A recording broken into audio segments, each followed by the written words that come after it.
Welcome viewers to the last, that means the 20th lecture of the course spur and helical gear cutting. So, let us move right on to the subject because we have less time and more topics to cover. So, as we discussed, we will have a quick look at some multiple choice questions. So, first one, rotation of cutter provides cutting velocity in gear milling and gear hobbing. This seems to be correct. In gear milling, the milling cutter rotates and develops cutting speed. Gear hobbing also, the gear hob rotates and develops cutting speed. Gear hobbing and gear shaping, rotation of gear shaper cutter definitely takes place, but it is for feed, it is not for cutting velocity.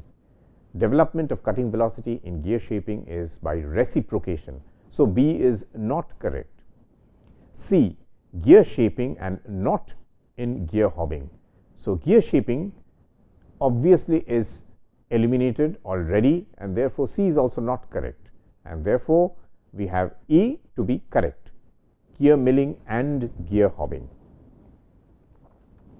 In gear hobbing, RPM of single start hob of 4 millimeter module is 100, pitch diameter of gear to be cut is 200, RPM of the gear blank has to be found out. So, what do we have here? Starting, let us write down.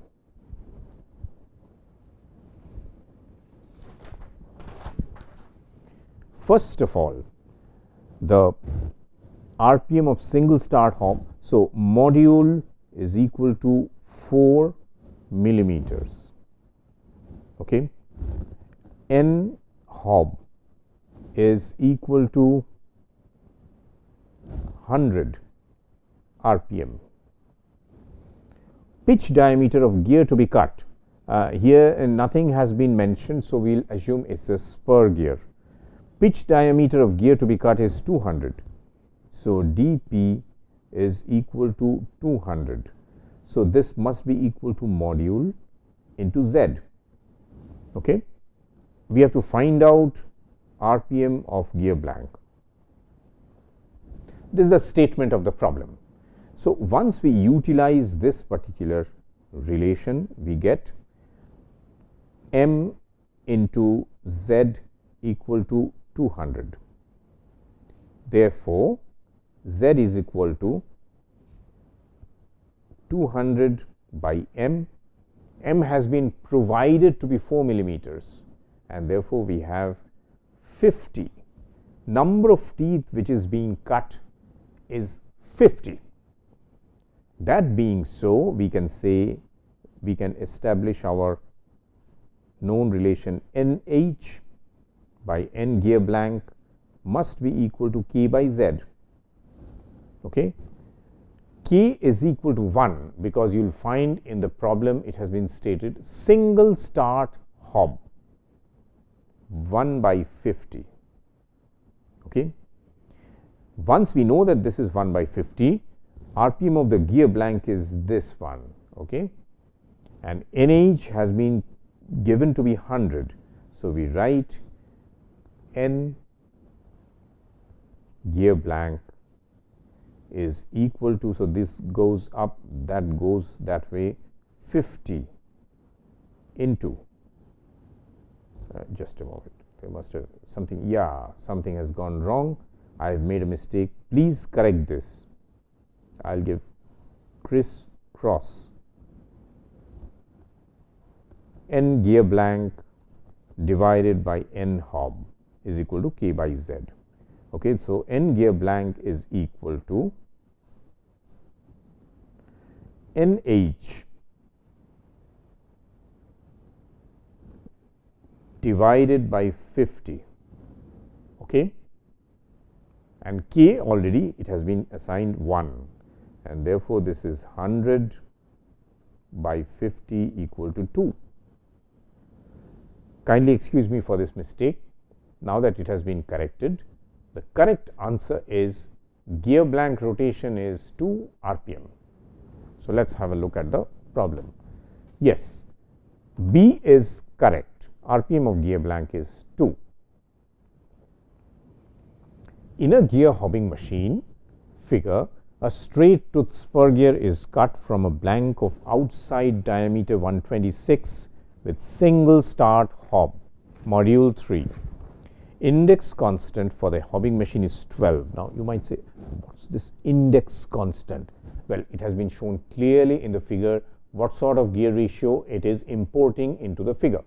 1 by k is the gear ratio this index constant is bringing in. Okay, and index change gear ratio UI is therefore, and 4 options are given. So let's work it out. What's the statement of the problem? First of all, module equal to 3. What sort of gear are we cutting? Straight tooth spur gear. So we have nothing to worry about. If we are cutting a straight tooth, D outside, D out is equal to, we use our previous expression, M into Z plus twice M equal to M into Z plus 2. This has been provided. It is 126. K is equal to 1, single start hob. And oh, I'm sorry, there are 2 K's now. So let's call this K1 equal to single start hob. Now, what's the statement of the problem? The figure provides us a K value. If we have a quick look at the figure, this one,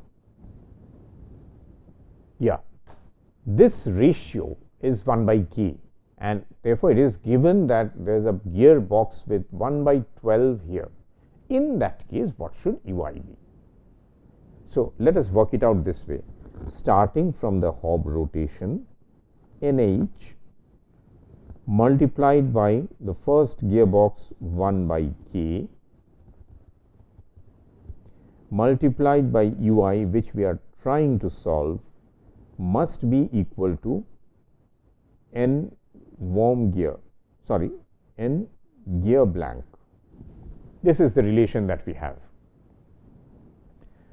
Therefore, we can say N gear blank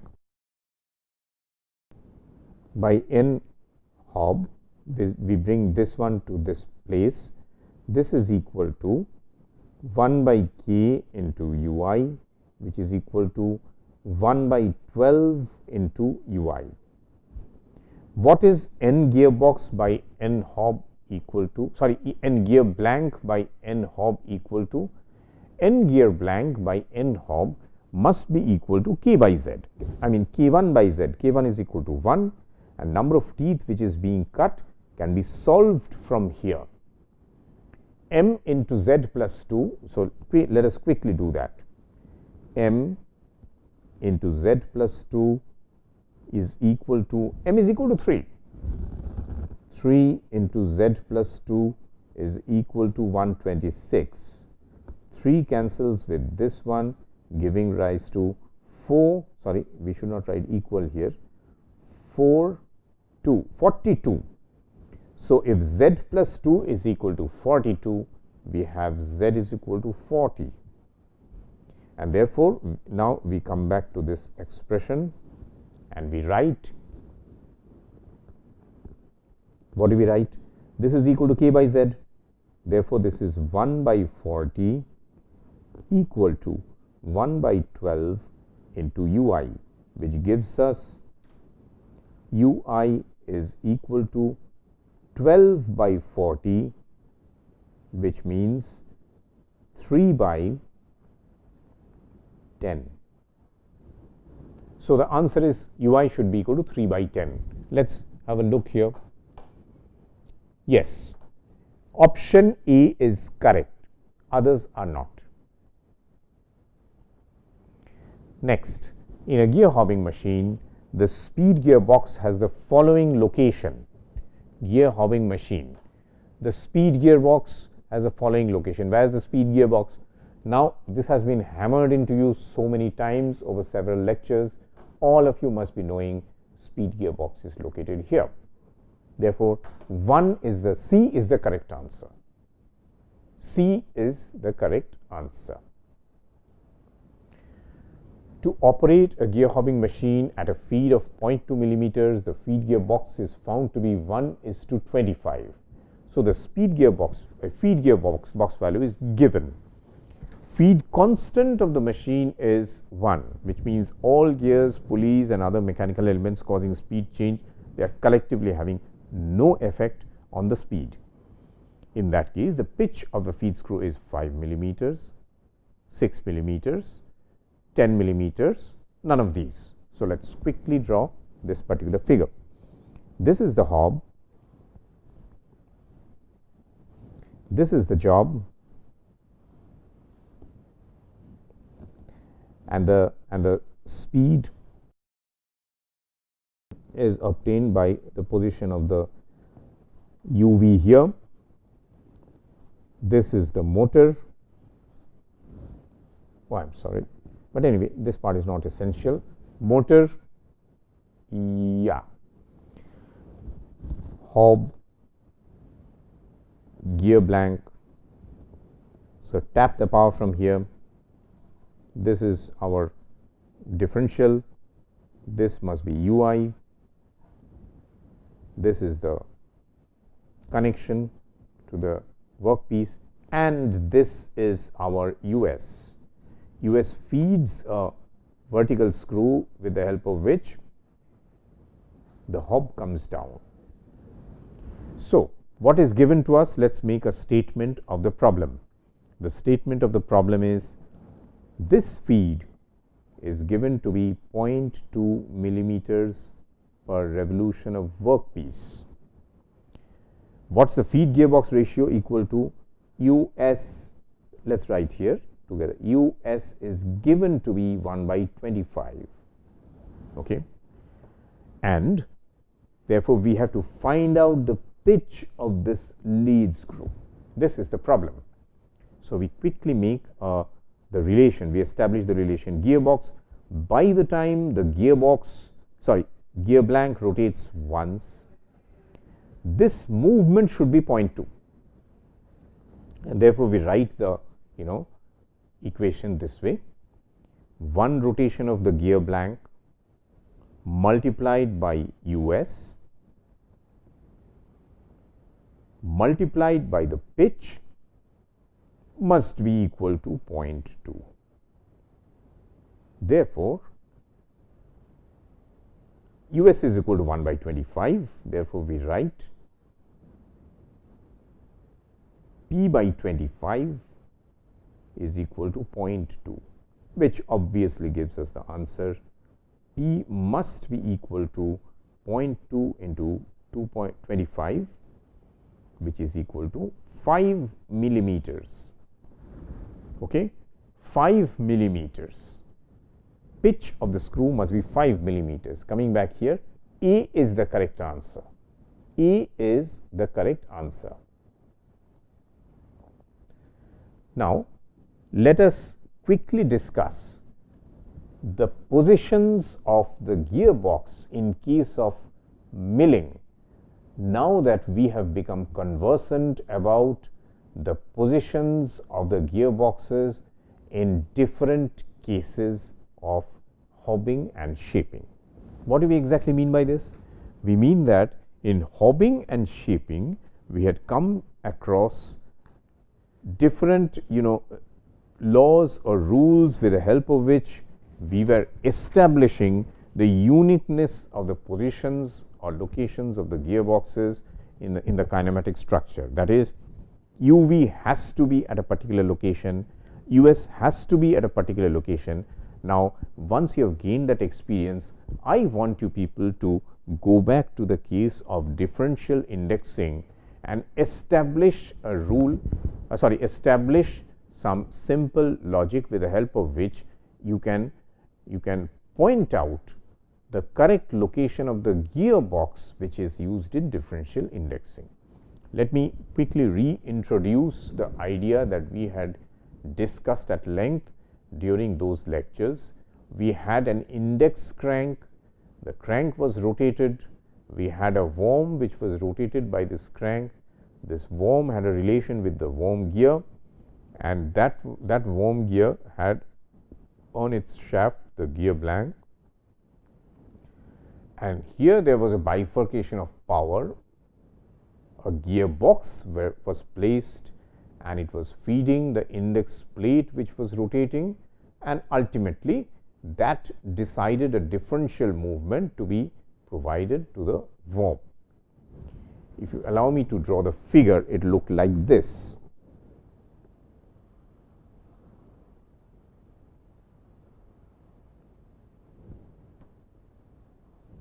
This was the index plate. Through this passed the crank. This crank went to the worm. This worm was connected to the worm gear. Worm gear had on one side your job. On the other side, it had a gearbox U, which ultimately gave its power through bevel gears.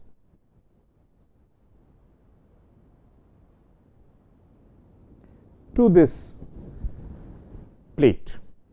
This was what we had: index crank, worm gear, gear blank, gearbox, and this gearbox was controlling the power to the index plate, which was now rotating. Now the question is, why did we decide to place the gearbox here out of all possible places? Now coming back to the slides, have a look at this. That is, in this figure we see, can we have the slide please on the computer screen? Okay, this is the index crank, yes, the worm gear, and this is the the depiction of the position of the gearbox in this particular schematic view. Okay.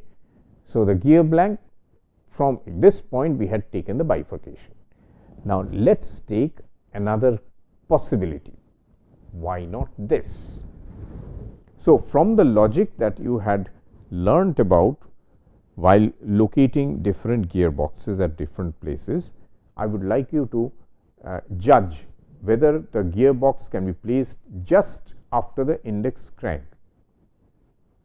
Just after the index crank, you place it just after the index crank, so that the worm gets a different rotation from what it was supposed to get, and the worm gear gets some rotation, etc., etc. What problem would it give rise to? So, let us have a discussion on that. So, we are placing it here. If we place it here, since the gearbox is in the main line, okay, we can calculate rotation of the blank as equal to index crank rotation. So, we are going up to the blank. So, it is index crank rotation into gearbox ratio into worm gear ratio equal to 1 by zth amount of rotation of blank. Okay. Now, what does that mean? That means that that means basically, let's draw a figure once again that will help us. This is our index crank, this is our index plate, this is passing. We are now proposing gearbox here and worm here, worm gear in contact with the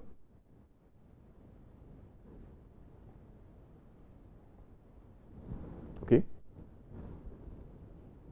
and this is our gear blank.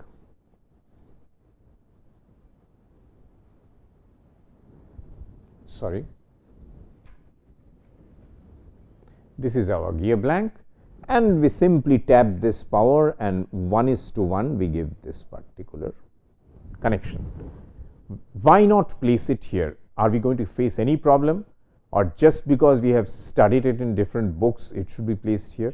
So, for this one if you make calculations it will be crank rotations multiplied by gear ratio multiplied by 1 by 40 must be equal to gear blank rotation. And how much is the crank rotation?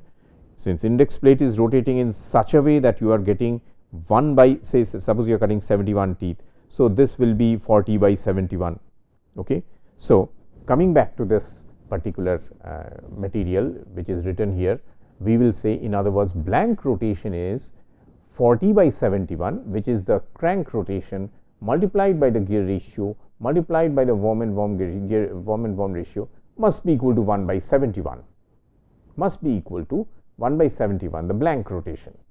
Okay. Now, if this be so, what do we have after cancelling out?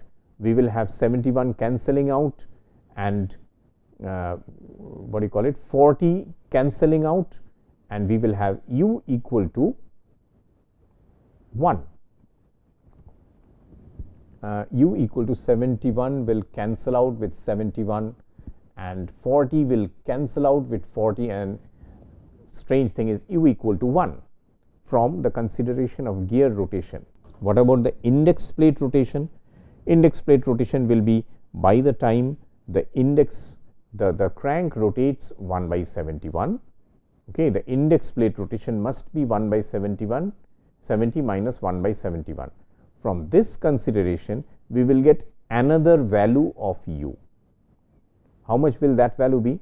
That value will be equal to 40 divided by 40 divided by 70.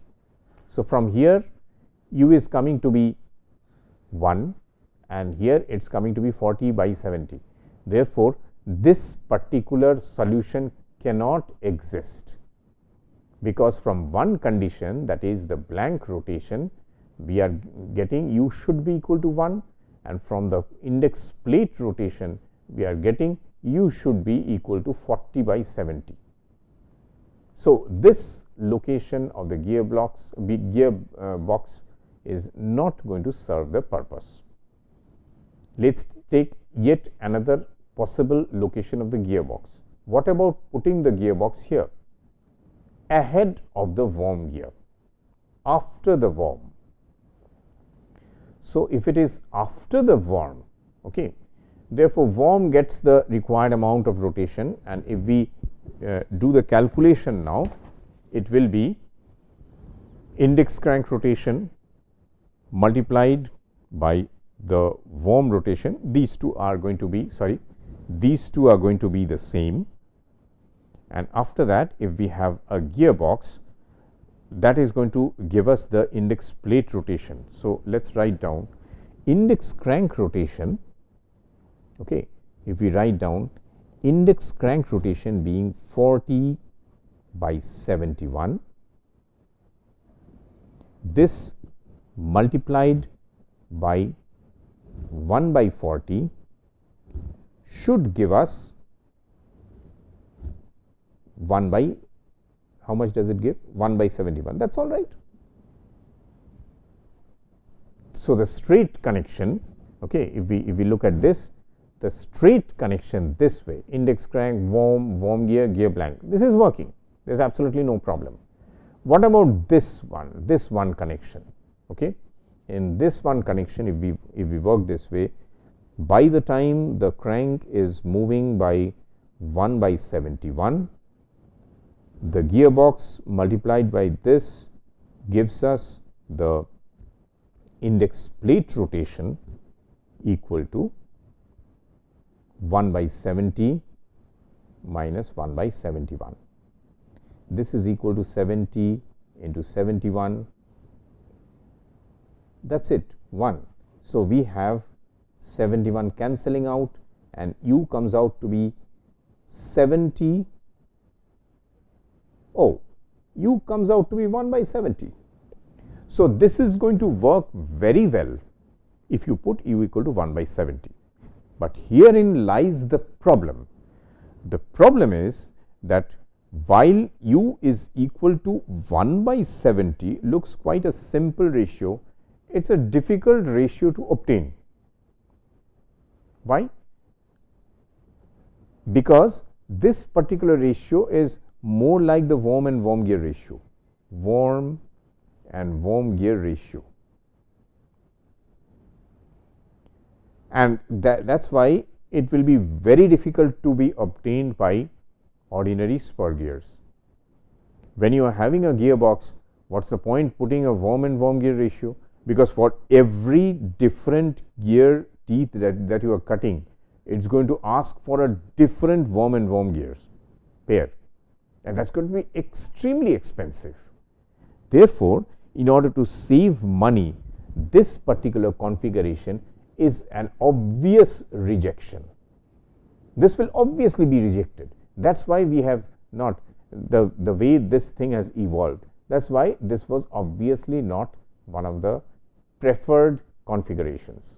So, what do we have now? To start with, this one is what we have at present. This one is what we decided that this gearbox is not going to serve the two purpose of rotating the index plate properly and the index gear blank properly at the same time, because they have different requirements of the value of the gearbox ratio if it is placed here.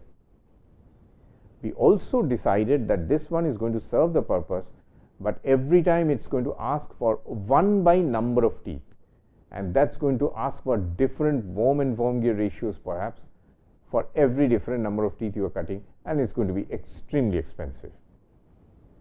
Achha. So this is what we have discussed just now, u is equal to 1 by 70. What if we throw out everything and simply have a gearbox in which this will be, the ratio of the number of available teeth, number of available holes and the required number of teeth. That is, if you are cutting 71 teeth and you are having 70 index plate number of holes, this ratio will be typically 70 by 71. Why didn't we go for that? Remove everything in between and have that. First of all, it will not give us that magnification of the input rotation which was helping us in reducing the errors. Okay. Secondly, this would mean that we would have to have a series of gears of successive numbers. 70 by 71 would be required, 80 by 81 would be required, 90 by 91, 86 by 87, a series of gears which will again make it extremely expensive. This is the reason why the unique position of the index of the gear ratio gearbox in case of differential indexing is this one, none others. Okay.